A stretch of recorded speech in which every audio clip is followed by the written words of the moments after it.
You are now tuned in to Go Time Dolphins with Charlie Touche and Kadeem Simmons, the Miami Dolphins podcast that's for the fans and by the fans. Gotta make them lose their mind when it's your time.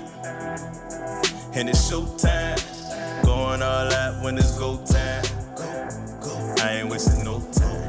Gotta make them lose their mind when it's showtime. Cause it's your time. Lay it on the line when it's go time. Don't waste no time.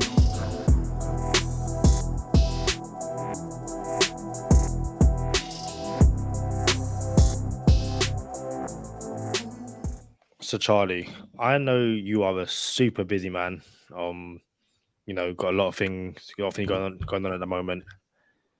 What time did we say we were recording today? Right, dog. Starting off with the jokes bright and early, huh? I'm gonna say 11 o'clock London time. 11 p.m. London time. We said we were going. So at 9:30, when I checked my phone, and you messaged saying, "Are we going in 30 minutes?" What was the thought process behind that message? The thought process was, as soon as I hit send, I like, oh, I'm early. So I knew I was early. So I like, you know what? I blew that one. I'm early. And then you hit me back like, nah, we're going in like whatever time you said. But 1 hour, 30 minutes. Yeah, I knew that I had blew it. As soon as I sent, I like, my bad. Because I had a whole bunch of stuff that I was doing, I was like, damn, I could have just kept doing what I was doing, but I didn't. Yeah, man. So you already know what I'm about to say, Kadeem. We here now. They old news. What you about to say? I was going to clear up a little bit of housekeeping. So 2 episodes ago, you asked me, do I call the popular game rock, paper, scissors or paper, scissors, rock? Yeah, I said I call it paper, scissors, rock. And you said, and it seems like the consensus is rock, paper, scissors. Yeah, it's not really a consensus. Everyone calls it that. I don't know where you got it from. But again, it's funny because I turned around and was like, well, I call it Ching Chang Walla. And it was like, you might not want to say that because they're trying to get cancelled out here. So I tried to find the origin of that name. And our last episode, it was myself, you, and King of Finland. Great episode. Go check it out. Hope he is recovering from his wisdom tooth getting taken out. But I was spelling the last word Waller as in like Darren Waller. You was like Walla. I was like, perfect. So Googled it, and here it is. It seems that that's how it's spelled correctly. And according to Urban Dictionary, I'm going to read it verbatim. A slang word mainly used in certain parts of East London, like Leighton, where I'm from. It means rock, paper, scissors. Charlie, I was born and raised in East London. Hannah Montana is from Leighton/Leytonstone. That is where I am moving to. So literally, this like the only part of the world is where you will hear someone say, "Hey, I'll do my full London accent." All right, mate. Fancy a game of Ching Chang Walla? And if you hear that, it's not racist. It's just, get those hands ready. Ching Chang Walla. It's Go Time Dolphins, the Miami Dolphins podcast that goes not only across the pond, but across the world. I'm your boy, Charlie Touche. I got my co-host, Kadeem Simmons, with me. It's always for the fans and by the fans. Your favorite podcast. And if Kadeem looks like he's in 4K right now, it's because he is.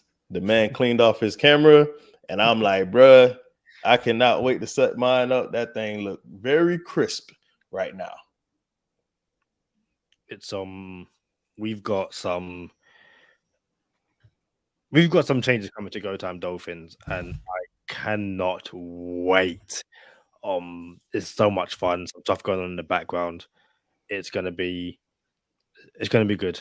Gonna be very good. And yeah, I feel like obviously it's our time now, and certain people in the NFL universe as always, want to make it all about themselves at a time when no one really cares. And essentially, after a season when people kind of sick and tired. So, for all the people that are out there, you know, and Dolphins fans celebrating the retirement of a certain former New England quarterback, saying, "Oh, go, gonna miss you," all that kind of stuff. I understand, paying respect to people, but me personally, I ain't showing no respect to him. It's like you retired last year, didn't like the way you went down, so you came back. And they're trying to do it again. Dude, get out of here! Like, just say you buy. Like, don't even say you buy. Just don't turn up to training camp. No one's really going to care. I'll get your thoughts on that player and then ask you something else about that player after. Yeah, someone did say he wasn't the best regular season quarterback. That was Peyton Manning. And he wasn't the best playoff quarterback. That was Joe Montana.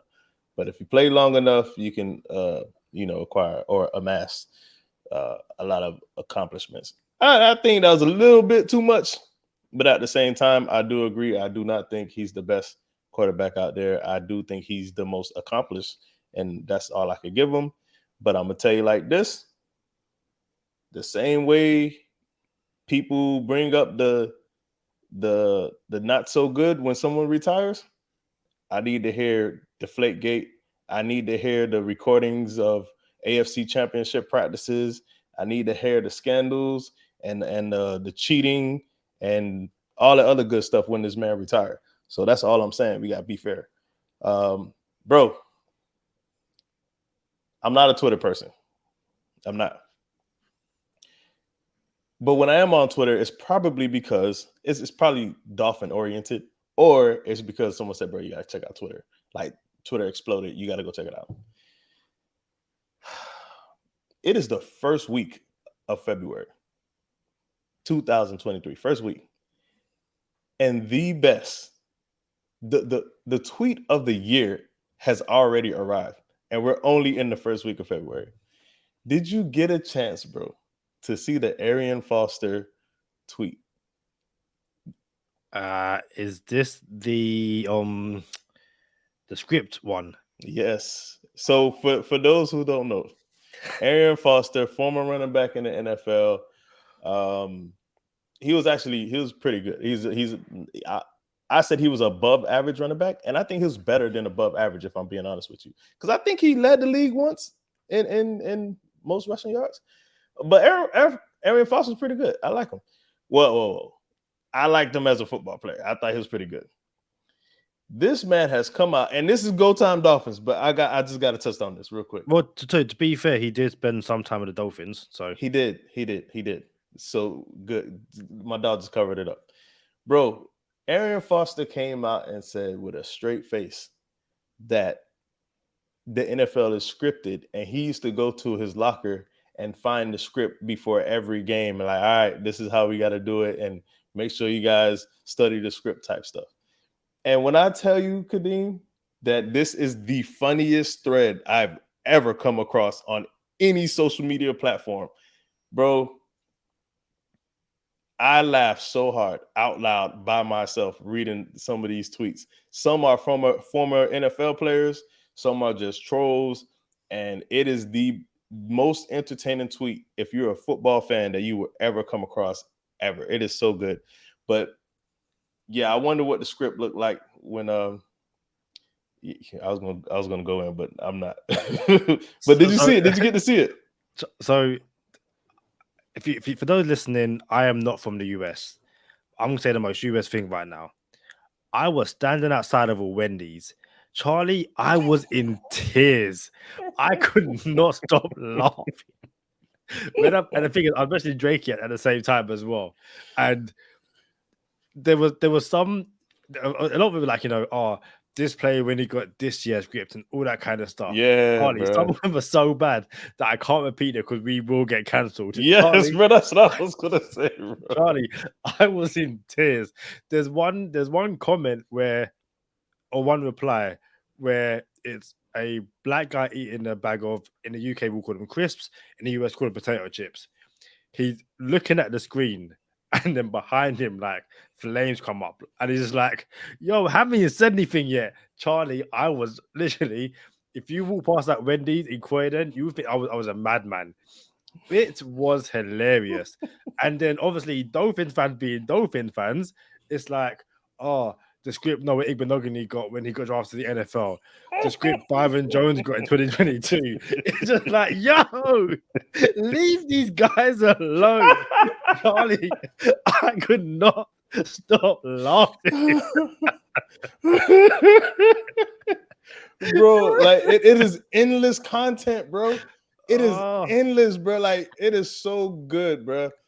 Man, the script. Oh, so former Miami Dolphin Tony Lippett. Is it Tony Lippett? Yes. Yeah, he he threw. I don't know. We remember. I think the Dolphins were down in Pittsburgh third quarter, like 23-3 or 23-6. The Dolphins were down, and they went for a field goal, and he jumped over the line, and he was like minutes offsides. He was years offside, like. And he said, y'all should have seen what I was thinking when I got my script. That's why this play went like this, basically. Man, but listen, man, it is too good, bro. And I'm here for the foolery when it comes to stuff like that. But so very quickly. So I was going to ask you a question about that former quarterback. Do you think and there's the Dolphins fans that are making this point and are making it seriously, but I'm going to add a bit of fun to it because why not?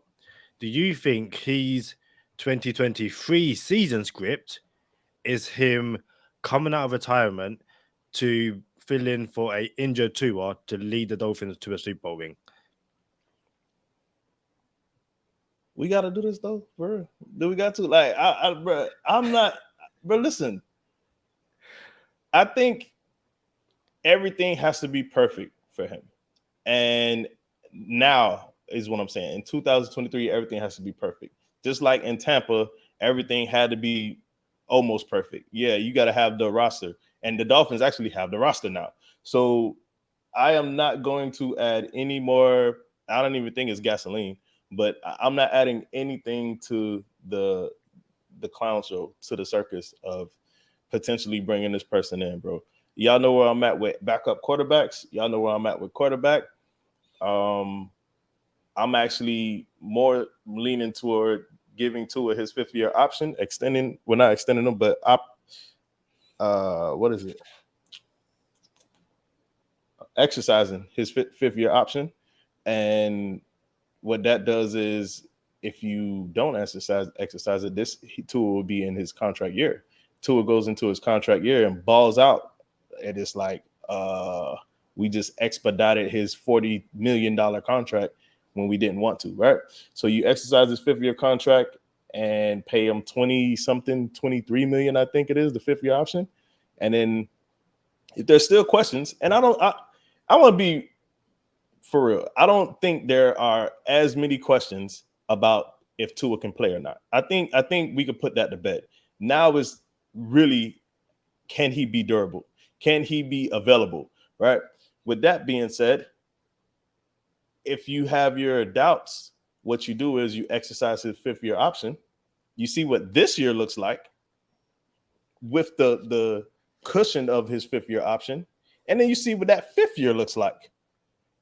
And then if you still have questions, and we don't know what these seasons will look like, but if you still have questions, you can still tag them after the 5th-year option.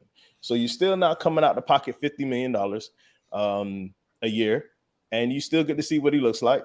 And we're still paying them, in my opinion, under market prices, value, or whatever you want to call it, because it's only $22 million in 2024. Genuinely, I think if the Dolphins do everything you just said, and after that season on his 5th-year option, you still have questions, as our friend Josh Kaska says, if you have questions about your quarterback, he's not your quarterback. And, you know, if you can see over my shoulder, it's a bit dark. If I get some light on it. Yeah, you can see that? That the little Tua poster I've got. So it's not like I'm not a Tua fan. But if after his 5th year, the Dolphins do have questions about Tua, I would imagine they will move on from him, because you can't be 5 years into his NFL career. Yes, the first two have a load of extenuating circumstances around his play, but it's like, it will be his third year in the McDaniel system. If there's questions, even if it's just about his durability, I would assume the Dolphins would move on. But I do think it's funny or ironic, I guess, that. So for those who don't know, the life happens, all that kind of stuff. On Wednesday afternoon, per Ian Rappaport, Tua was cleared from the concussion protocol. I believe he was in it for 38 days. But QB1 Tua Tagovailoa is healthy. On that same day, the Baltimore Ravens tagged Lamar Jackson, and that former quarterback retired. So all the Dolphins fans who were like, "Oh, Lamar Jackson's coming to Miami," or "Oh, that quarterback's coming to Miami because blah blah blah." In one day, all your narratives shut down, all of them. So, people are always going to start new narratives. Oh, let's bring Jimmy G to Miami, especially after the 49ers said that they will not be bringing him back. But listen, nah, I'm good, thank you. Yeah, I'm good as well, bro. I mean, that's not the only piece of information we got for y'all, because I sat here on our last podcast and said Ian Rappaport and Tom Pelissero, yeah, they can report stuff, but I really don't run with it until Adam Schefter says it. And when Adam Schefter doesn't say something and the rest of the football community is saying something, in essence, that's saying something. So Adam Schefter did not report that Vic Fangio would be coming to the Dolphins, or did not even bring it up, didn't tweet it, no nothing. It didn't mention anything about Fangio and the Dolphins agreeing or anything until today. Adam Schefter says, after speaking with multiple teams about their defensive coordinator position, Vic Fangio has decided to join the Dolphins as their defensive coordinator and officially will accept the position on the Miami Dolphins staff after the Super Bowl, per Adam Schefter. Cool. If I'm being honest with you, Kadeem, I'm a little scarred. We weren't your first option. I don't love it. I'm not as excited. Listen, I'm telling you, bro. And no, like, continue. I'll make my point after. So I feel like the Dolphins moonlighted with Fangio 2 times before this one, and it didn't come to fruition. And now this time, the Dolphins say, all right, 3rd time's a charm. We really want you. And Fangio's like, all right, I'll come. But I still want to get some stuff out of my system. Let me go talk to a couple other people before I come here. That's how I feel about it. And I'm okay. I get it. But I don't feel like he was committed. And now I'm in the place where I'm like, man, I didn't really appreciate that.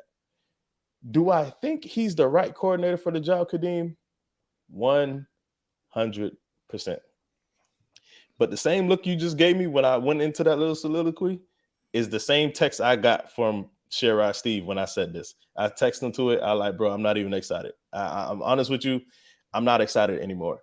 And Sherrod Steve texted me, who is this? And what did you do with Charlie? Like, what do you mean you're not excited about this? And I basically told him, I'm like, bro, I'm at a place now where I believe whoever the coordinator is on this team, defensive coordinator, the team is supposed to be good enough to reach the Super Bowl this year, regardless of who the coordinator is. So at a minimum, the AFC Championship, because, I'm on record saying, yo, this is the last 2 years. We're going to get to the Super Bowl. Not only this is the last 2 years, I predicted this season coming up, we're going to the Super Bowl. And, it does give me like a window, because Tua will be in his rookie contract on his 5th year. So, yeah, but I'm still going all in. I'm pushing all the chips into the table. You ever seen the movie Focus with Will Smith? No. Of course you didn't. So yeah, I don't know why you asked me. So what I'm doing, Kadeem, and if since you don't watch movies, but you resorted to this analogy before, I'm putting all my money in on black. That's it. I'm putting all my money in on black this year. And if it don't hit Kadeem, I'm accumulating some more money again, and I'm hoping that it's double the money that I just put in on black, and I'm doing it again next year. That's how committed I am to these next 2 seasons with the Miami Dolphins. So it doesn't matter to me if Vic Fangio or Josh Boyer or Kadeem Simmons or Charlie Touche was the defensive coordinator for the Miami Dolphins. This team is supposed to be winning games regardless of all of that. So I'm not as excited as everyone else is for Vic Fangio because I think we're supposed to be winning anyway. It's not a nice feeling when you're not the first choice in something, is it, Charlie? It's not. So you can imagine my feelings when, as we know, I was the first choice for Go Time Dolphins. People could be listening to this right now, and it's not Kadeem and Charlie. It's Charlie and his first choice or his second choice. He just so happened to land on me. His other choices were like, actually, you know what? We're doing other stuff. And Charlie was just there on his phone, like, I need someone.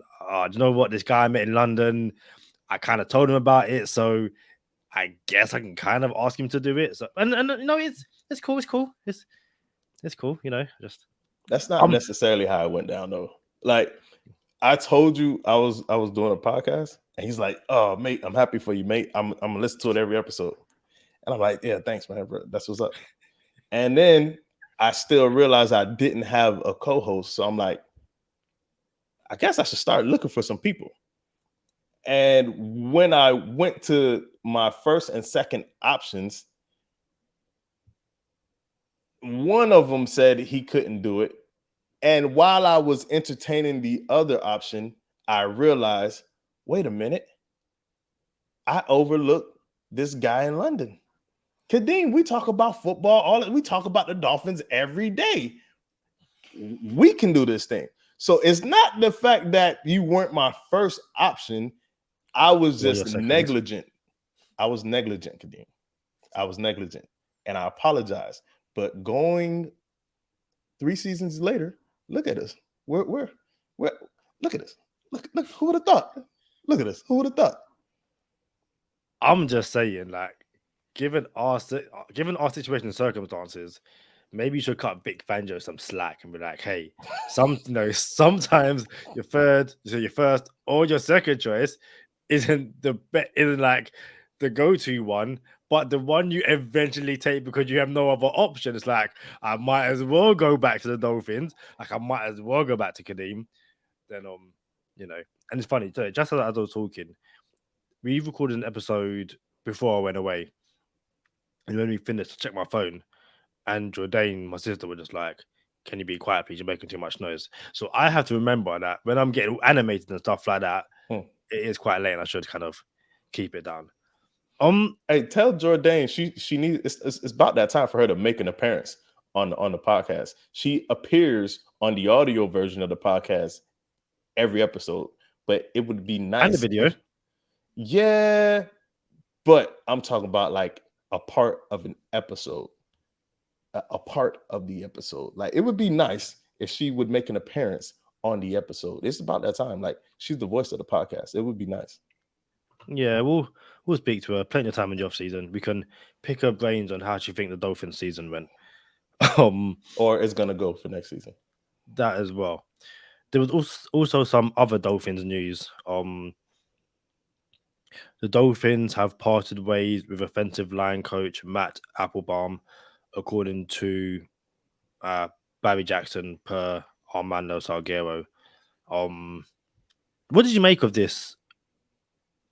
This move? That one was a bit surprising because he was only with us for 1 year.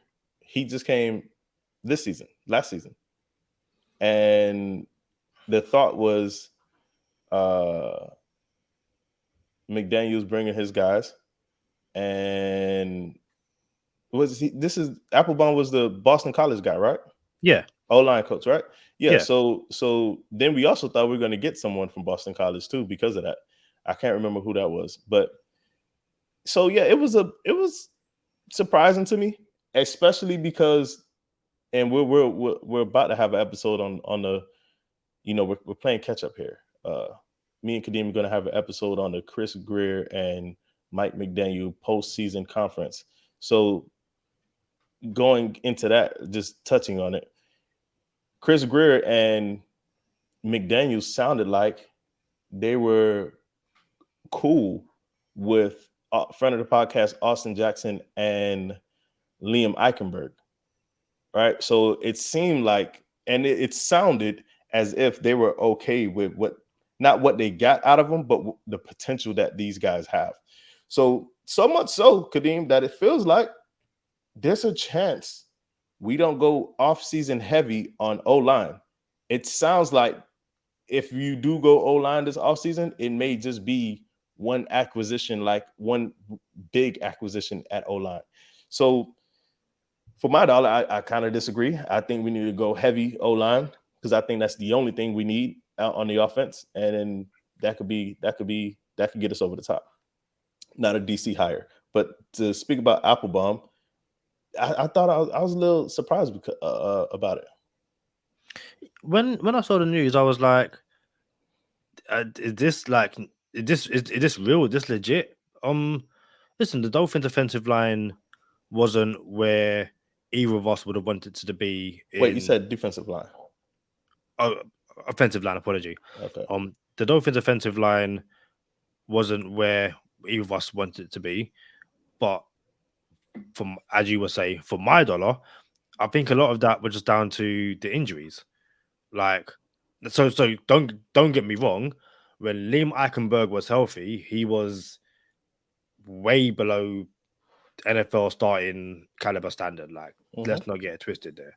But then he suffered a serious injury, which we thought would have ended the season. He came back, still didn't look good, but you could give him the benefit of the doubt that part of the season was just more injury rust. Who knows? But again, for when Teron Armstead was on the field, the majority of it, he was essentially held together by glue and matchsticks and sellotape and blue tack and any like just trying to get him onto the field. Hey, y'all don't say duct tape out there? Yeah, but it's normally like duct tape if you're going to kidnap someone. Like we it's normally for us it's sellotape. All right. So yeah, I think the only consistent on that offensive line was Connor Williams at center and friend of the podcast Robert Hunt at right guard. And by the end of the season, he moved to right tackle because the offensive line was so beat up. I think we started like 7 or 8 tackles. Yeah, it wouldn't. I think if it wasn't the playoff game, the final game of the season, I believe that we had like 5 starting offensive linemen out. It was stupid. So in my opinion, and again, you can then get back to the whole, well, Josh Boyer lost his job and the defense had a host of injuries. So maybe the thinking is essentially no excuses because, we have a roster, it's next man up, and maybe the way the offensive line was, drilled throughout the season wasn't quite up to McDaniel's standard. And if that's the case, then listen, great. We all want what's best. But yeah, I think as of the time of recording, and again, I genuinely don't want anyone to lose their job because people have families to feed, bills to pay, and all that kind of stuff. But the fact that Applebaum went before special teams coach Danny Crossman went, I find that remarkable. And if there was of the three or of the people who many thought would lose their jobs in McDaniel, Greer, or I guess the 4, Boyer and Crossman. Crossman was the one who I was like, "There's no way they retain him, just no way." From was it the Packers game where like the opening kickoff, it's like, "Hey, this guy's really good at returning kicks," so you kick it into his hand. Like Special teams was a disaster just all season. And the fact that he's been retained right now, yeah, it's much more surprising. And the Matt Applebaum firing, yeah, didn't see it coming. I don't know. I think the way the O line was like this time last year, Kadeem, me and you had factual numbers, PFF, and all this other stuff. Knew that the Dolphins O line was ranked 32nd in the league by this time last year. We knew that. We also know right now we don't know where they're ranked, but we know they're not 32nd. And if I just had to guess where the Miami Dolphins offensive line was ranked, or was ranked at the end of this season, I would imagine it would be high 20s, like 22nd, 20th. You know what I'm saying? That's a huge upgrade, in my opinion, to go from 32nd to about 20th in the league. So for him for us to move on from him, I'm like a little bit surprised because I didn't think the O-line was atrocious. You know what I'm saying? But something that I'm done doing is assuming that all the relationships are well off the scenes. You know what I'm saying? Behind the scenes, I should say. So we never know what's going on behind the scenes. The same way Dolphins Twitter goes at Chris Greer for missing picks, I'm pretty sure that the picks that appear to be Chris Greer's picks may not necessarily be Chris Greer's picks. Now, for us, I like to say he's the GM, so he has to get blamed for the picks and he has to get credit for the picks. And I'm okay with that from the outside looking in. But if you're on the inside of the organization and the truth is Greer didn't want Tua and Greer didn't want Noah because Flo picked him, you know what I'm saying? Like if this, I'm pretty sure there's nuances to his position, but from just the novice and people who don't matter with platforms and podcasts, I'm pretty sure the Dolphins don't care about our opinions of, oh, Chris Greer missed with these picks on this season, right? So I'm done assuming that I know what's going on behind the scenes. You know what I'm saying? And whatever happens, whether it comes out that, I don't even want to put this on nobody, but whether it comes out that he wasn't doing something he was supposed to be doing, and that's why he lost his job, like you can lose your job for other reasons more than just not performing on the football field. So there's no telling. So if you are watching on YouTube, you just saw the background, hit my mic, the background change. Charlie was like, we don't have the offensive line rankings. Like Charlie, I'm back now. Like we can find this stuff on the fly during the episode. There we go. So this is, and again, it's not the be all end all, but this is PFF's final offensive line rankings in 2022.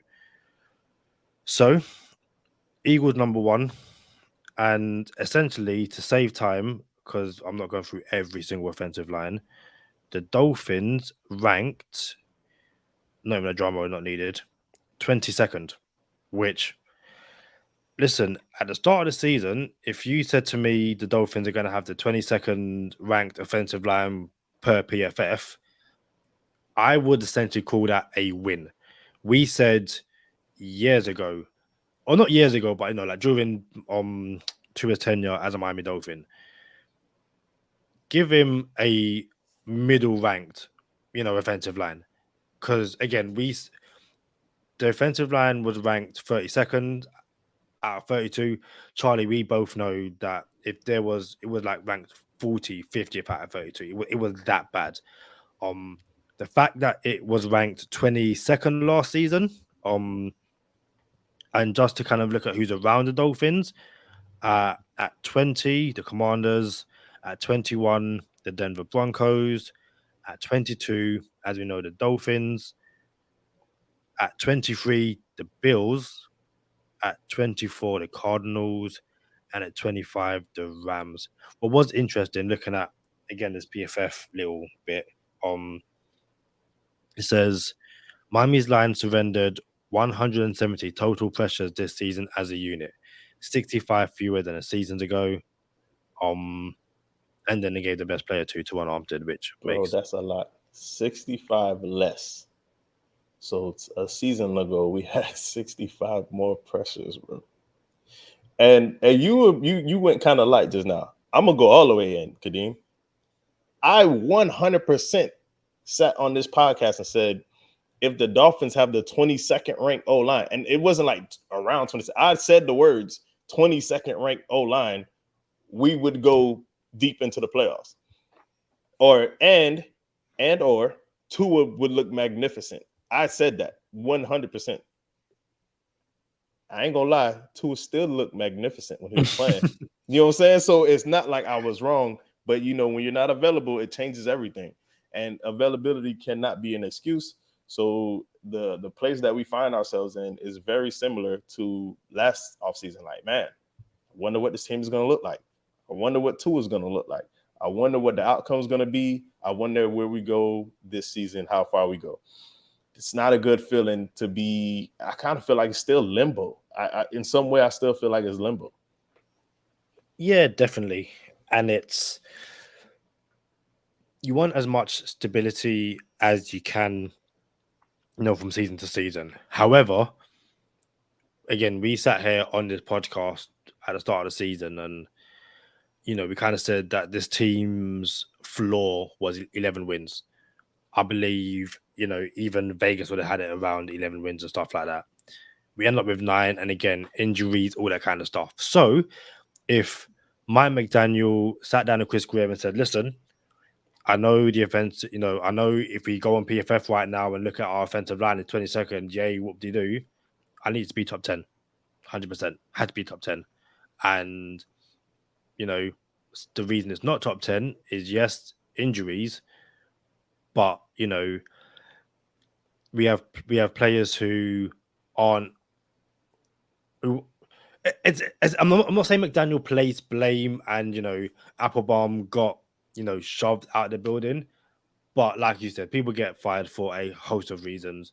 And if McDaniel believes that someone can come in and do better, then yeah, 100%. Although I do believe that it's something like 9 out of 10 seasons, the Dolphins have made a change at the offensive line position, at the offensive line coach. It's like, it's some dumb stat like that. I don't need it to be top 10. I would love for it to be top 10. I would absolutely love for this offensive line to be top 10. I don't need it to be top 10. I do believe we could win a Super Bowl if our O-line is top 20. I do believe that. Put us anywhere in the top 20, I think we could win the Super Bowl with that. But the better your O-line is, the better chances you give your team of just dominating other D-lines. Look at what Cincinnati's O-line did against the Chiefs D-line. Chiefs D-line won that game, bro. That's it. That's it. They just won the game. The D-line won the game. The game starts in the trenches. So what offensive line did you say, sorry? The Bengals, the O-line. The Bengals O-line, according to PFF, finished 28th in the season. So that's why I was kind of just double checking, because I was like, I was just saying that they were dominated by the Chiefs D-line. So all I'm saying is, I'm saying something similar to what I said last year. I just want the top 20 O-line. That's it. Now, he's not here to defend himself, Sherrod Steve, but he said, oh, no, the line's good enough. No, bro. There's no such thing as good enough when you talk about an O-line. Like, the Eagles have a fortress, bro, around Jalen Hurts. And an unpopular opinion that I have is Jalen Hurts isn't even all that good, bro. But when you put him behind, Fort Knox, when you put him behind that wall of a offensive line, he has all types of opportunities to do whatever he wants to do back there. I think anyone can look good behind that O-line, and sounds like a knock on Jalen Hurts. It's really not. I just don't think he's as good as everyone thinks he is. but you have the number 1 ranked O-line. And everyone knew that too. PFF didn't have to tell us that the Eagles had the number 1 ranked O-line. I.e., look at Miles Sanders. Miles Sanders looks like a serviceable running back. I mean, yeah, I don't know, man. Like, that's why I say you improve our O-line, then the running backs look better too. Something else we can improve, Kadeem, and maybe we did it with Vic Fangio. The Miami Dolphins points per game on defense. So this is how many points we gave up. We were ranked 24th. The Dolphins defense was ranked 24th in the league, gave up 23.5 points per game. Pressure percentage, 29th in the league. 27% pressure percentage, 29th in the league. And total QBR, 26th in the league. So with Vic Fangio coming in, bro, I don't want to always go back to the 2020 defense. I don't always want to go back there, but that's what people remember the most. Was it 2020 or 2021? It was 2020, right? Anyway, y'all know what defense I'm talking about. Like, I don't want to always go back to that. It was 2020. I don't always want to go back to that defense. But what you can't be is 20 average, be 24th ranked in the league in points per game, 29th in the league in pressures percentage, and 26 in total QBR. You can't have your defense look like that. So I imagine, Kadeem, you have a system now that won't depend on so much man coverage anymore. So the scheme that we ran for the past 3 seasons was man coverage, exotic zero looks, all of that. That's why you had Byron Jones on one island and Xavier Howard on another island. Hey, chill out. So you know what I'm saying? I just find it funny. That's cool. Nah, man, he don't get no nice nicknames on here no more. So Xavier Howard on one island and Jones on another island. Then you got 2 dope safeties and friend of the podcast, Brandon Jones and Javon Holland.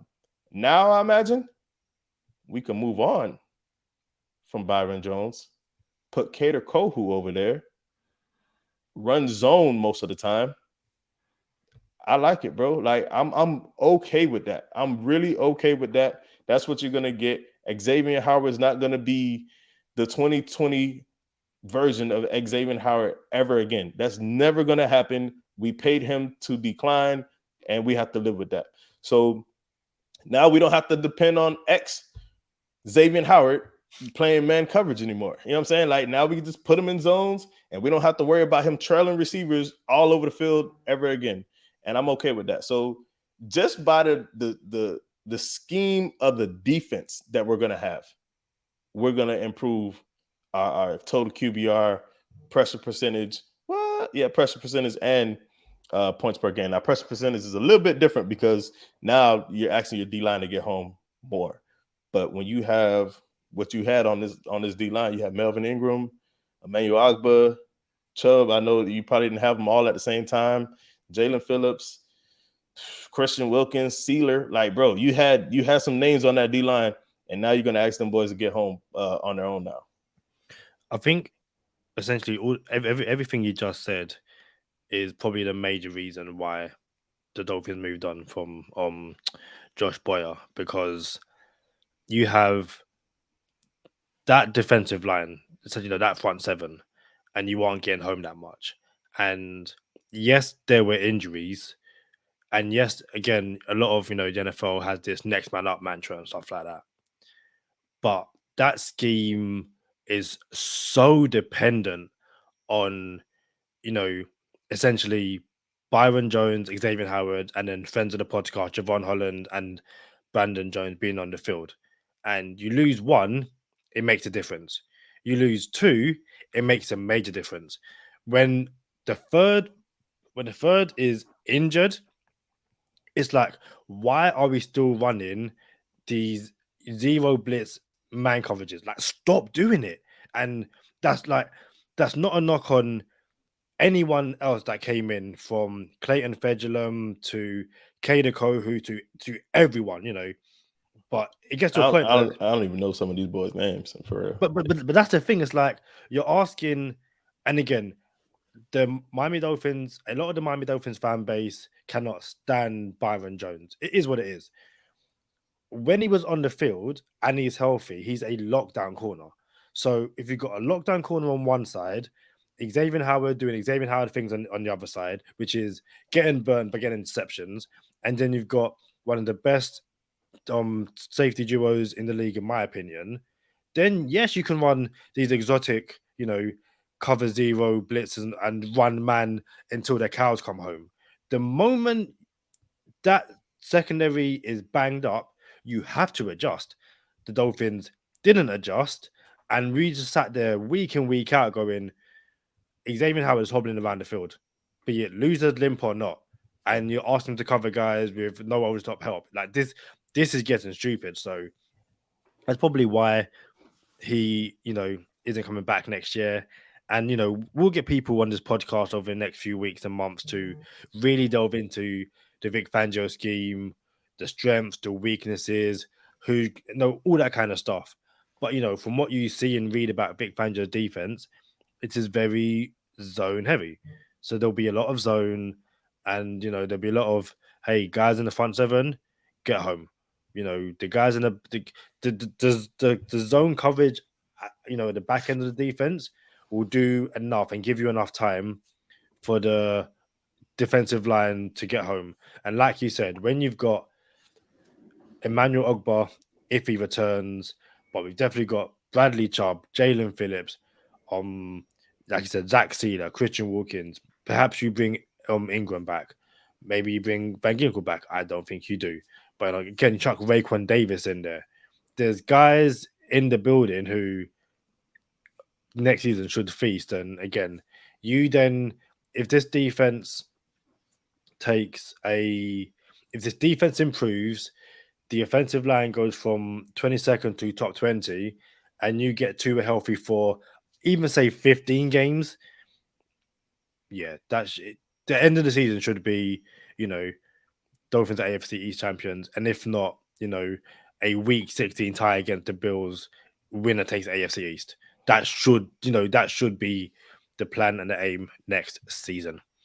Yeah, so you not knowing Nick Needham's status coming back, playing more zone. You wonder, do you go out and it's free agent season now? Do you go out and get an older, seasoned corner like Patrick Peterson, who's played in this system before, put him on the opposite of Xavier Howard, and let Cater Kohu start nickel and let Nick Needham walk because you can't afford it?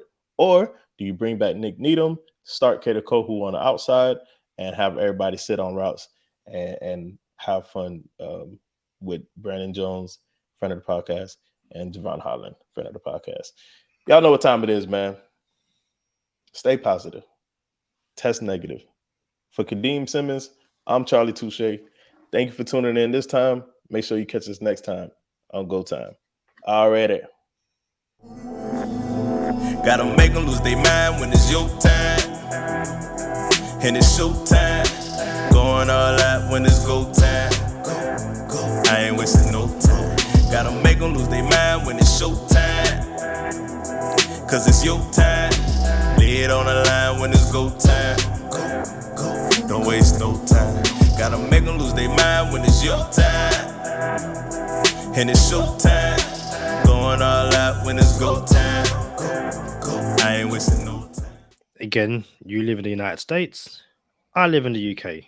But in the United States, it's February, which means it's Black History Month. Mm-hmm. In the UK, we celebrate Black History Month in October on my birthday. So, of course you do. But someone's birthday coming up soon as well. As a special member of the Go Time Dolphins, it's their birthday in February. So shout out to Jordan Simmons. Shout out to Jordan, her birthday coming up. You know what I'm saying? You think he's slick, boy?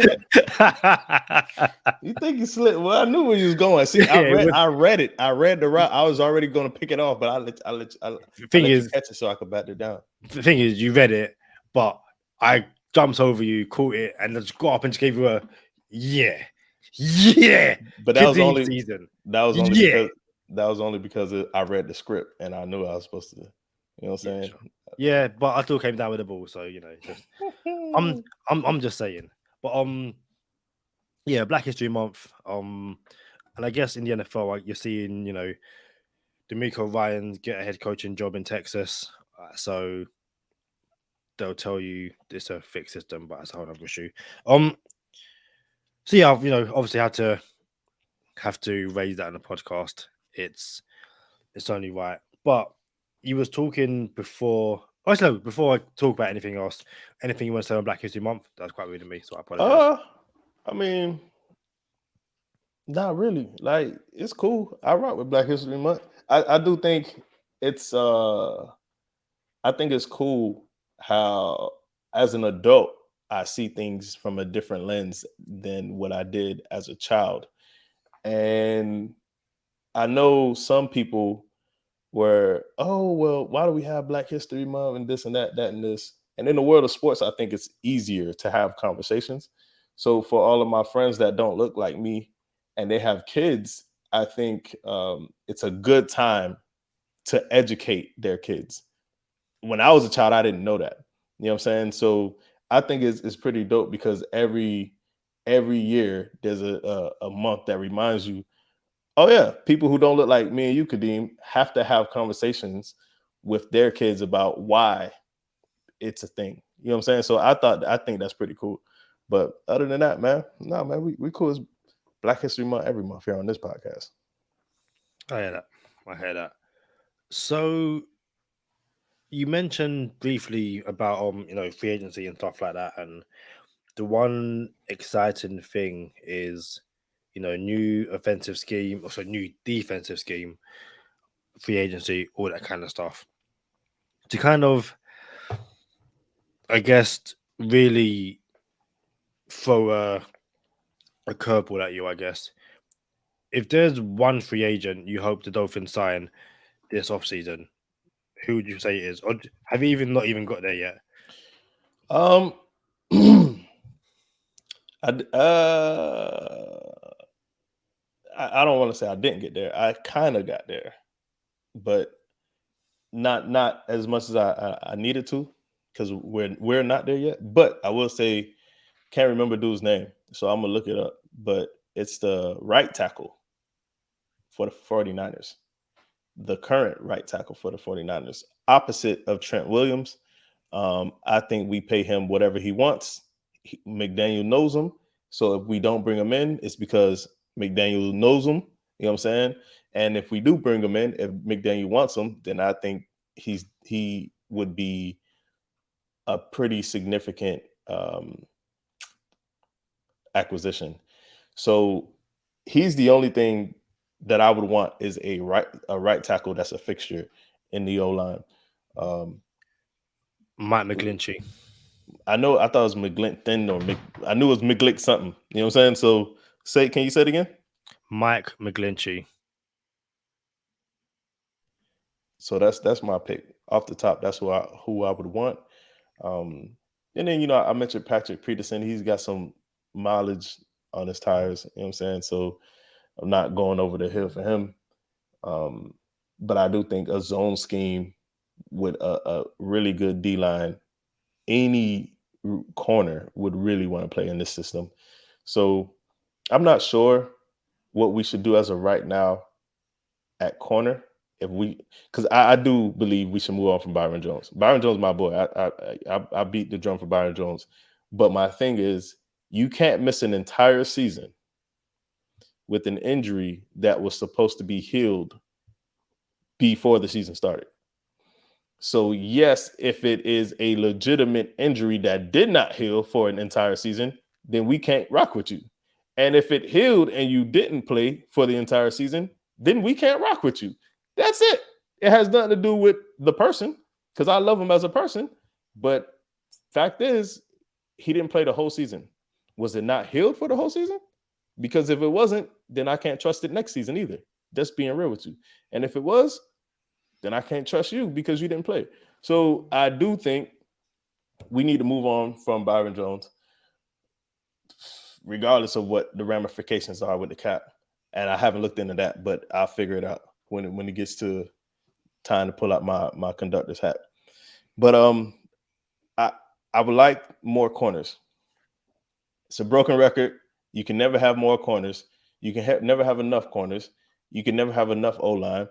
And for the past 3 seasons, when the Dolphins had the highest cap allocated to corners in the league, I was still saying we need more corners. And as a matter of fact, I was not all in, but I was fine with drafting a corner in the 2020 draft. Like, yo, I like it. Let's do it. You feel me? Who you taking that 2020 draft is a different story. So, and everybody's like, oh, you don't need a corner. Like, nah, because if you hit on that corner, you can let Xavier Howard walk, and then you don't have to pay him $15 million a year, $17 million a year, and you probably get a first-round pick and some other compensation back for it. So imagine how that would have went if you hit on corner, and then maybe, you know what? You could have just pressed mute, bro. Yeah, but I don't know. So you put something on your keyboard, don't you? My keyboard didn't start for that, so I was never going to be able to get over here and press mute. So I just turn around and. But maybe if the Dolphins paid attention to Touche's 24 more often, we could hit on some of our corners when we draft them, because Asante Samuel Jr. was available, and all you need is a corner to replace one of these corners. And if I'm being honest with you, this is probably the last season Xavier Howard is a Miami Dolphin. So we're going to need corners. You don't want to start from ground zero a year from now and say, oh, now we don't have any corners. Let's go get 2 corners. Like, you don't want to do that. So we have to address corner every single season, because there's 3 corners. There's a slot nickel corner. There's 2 on the outside, and that's not enough, because if one goes down, you still need another one. So you can never have enough corners, and that was a long way of answering your question, but right tackle and a corner for me. No, it was a valid point, and it's funny because we had a clear plan for how the Dolphins should address the corner situation. We obviously disagreed on whether Xavier Howard should be paid, all that kind of stuff, and you can somewhat see the thinking behind drafting Noah, and that you get Noah up to speed, and you can let X walk, get some picks in, Noah takes over. Didn't happen. But our other plan was what pick? One of the years the Dolphins had plenty of picks, and one of them was looking like a top 10 pick. It was like, I remember being on the podcast going, Dolphins are going to mess around, draft Derek Stingley Jr., and we are going to be sat here laughing. And that was last season. Yeah, and it didn't happen. I'll start with Mike McGlinchey. He is going to earn money, but he's probably the top right tackle to hit free agency, if he does hit free agency. So if the Dolphins are in the market or in his market, then yeah, you get rid of Byron Jones when it's affordable. I think you save something like 16 mil a year. Yeah, so cap conversation is more than a bonus time. I'm gonna be real with you, because you could break some stuff down. You can extend Christian Wilkins. You can extend some other people. You can cut some people before June 1st. You can cut some people after June 1st. I believe we will have enough cap to bring in a high-valued, high-priced free agent this year, and then have enough cap to bring in smaller free agents this year. So we have enough money to bring in at least one high-value free agent. And if that one high-value free agent is McGlinchey, is that how you pronounce his name? McGlinchey? McGlinchey, yeah. I do believe the Dolphins will have to overpay for it. So I'm okay with that. And yeah, we know King of Finland came on the podcast last and said that he was a fan of the Caleb McGarry. Asked you that, that. Yeah, Caleb McGarry from the Falcons. He's another one who might not hit free agency, but he, right now will hit free agency. I was kind of looking at linebacker, but that's more because, again, from everything I'm reading and seeing, the linebackers in a Vic Fangio defense need to be great. Like, you can't mess around with that. And I think the Dolphins, while they paid Jerome Baker and obviously drafted Channing Tindall, I think they're still upgrades at linebacker, probably the weakest part of the team. And yeah, you look at someone like Tremaine Edmonds over at Buffalo, who they probably will keep him, but if it's open market, I'd be looking his way. But again, we'll have a whole episode on, free agents and how to massage the cap, and probably, it would be cool to go into the episode of, like our top 10 free agents that we would like to get and stuff. Yeah, and you know how little I should say I value linebacker. It's crazy because now if you bring in Vic Fangio, what are you gonna do? You're gonna give Vic Fangio a linebacker and not sign I could see you letting go Elandon Roberts, and I could also see you moving on from Jerome Baker, if I'm being honest with you. So there's so much that can happen. I don't know if a team says, where this is our Super Bowl window, we absolutely need a high-priced linebacker. I don't know if a team says that. You know what I'm saying? Because if a team says that, for me, that's saying this is the piece. And I don't know if the piece is the linebacker that gets us over the top.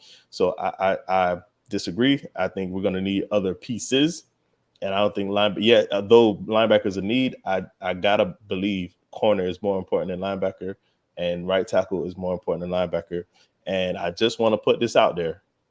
We were supposed to have a first-round pick this year. So before everybody goes at Chris Greer's head, go at Ross's head first. Before we go, Joe Mixon allegedly arrested or has a warrant out for his arrest for pulling a gun on someone in downtown Cincinnati just now at the time of recording. We're in with that right there.